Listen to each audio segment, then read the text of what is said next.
pagi pemirsa, Farah The News kembali hadir membersamai Anda dengan informasi teraktual dan menarik bersama saya Alia Gina Alfara. Inilah selengkapnya.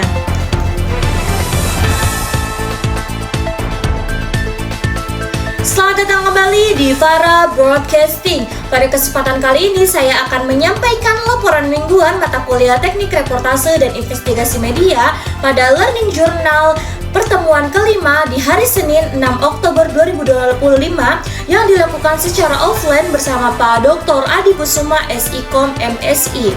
Selamat pagi pemirsa, kembali lagi bersama saya Alia Gina Alfara dalam laporan mingguan mengenai jurnalisme investigasi di Indonesia. Hari ini kita akan membahas bagaimana jurnalisme investigasi telah berkembang dari masa ke masa serta bagaimana peran pentingnya dalam menjaga kebenaran dan demokrasi di negara ini. Jurnalisme investigasi bukan sekedar menyampaikan berita, tetapi juga lebih dalam untuk mengungkapkan suatu fakta yang tersembunyi di dalam peristiwa. Sejak masa Orde Lama, sosok seperti Mochar Lubis dari Harian Indonesia Raya sudah menjadi pelopor keberanian dalam membongkar praktik korupsi dan penyalahgunaan kekuasaan. Pun pada era Orde Baru, ruang kebebasan pers menjadi sangat terbatas. Pemerintah menerapkan sistem izin terbit yang ketat sehingga banyak media kehilangan independensi. Nah, sekarang memasuki era reformasi, angin kebebasan mulai berhembus dihapusnya berbagai pembatasan dan disahkannya Undang-Undang Pers Nomor 40 Tahun 1999. Kini menjadi tonggak baru bagi lahirnya kembali jurnalisme yang bebas dan bertanggung jawab. Di era digital, jurnalisme investigasi semakin berkembang. Dengan kolaborasi global, Indonesia bahkan ikut serta dalam proyek besar seperti Panama Papers dan Pandora Papers yang melibatkan banyak media di dunia. Dalam praktiknya, jurnalisme investigasi memiliki beberapa tahapan penting, mulai dari perumasan gagasan, riset mendalam hingga verifikasi data yang sangat ketat. Proses ini membutuhkan waktu panjang, tenaga, dan keberanian luar biasa. Seorang jurnalisme harus mampu menjaga kerahasiaan sumber informasi, melakukan analisis data, dan tentu saja menjunjung tinggi etika profesi.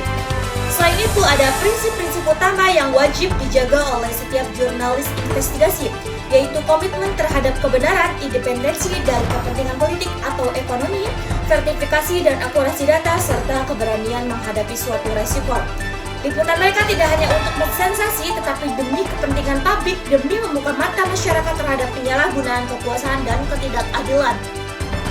Meski begitu, jurnalisme investigasi tidak lepas dari tantangan suatu besar, mulai dari tekanan pihak berkuasa, kesulitan mendapatkan informasi, keterbatasan dana, hingga ancaman keselamatan.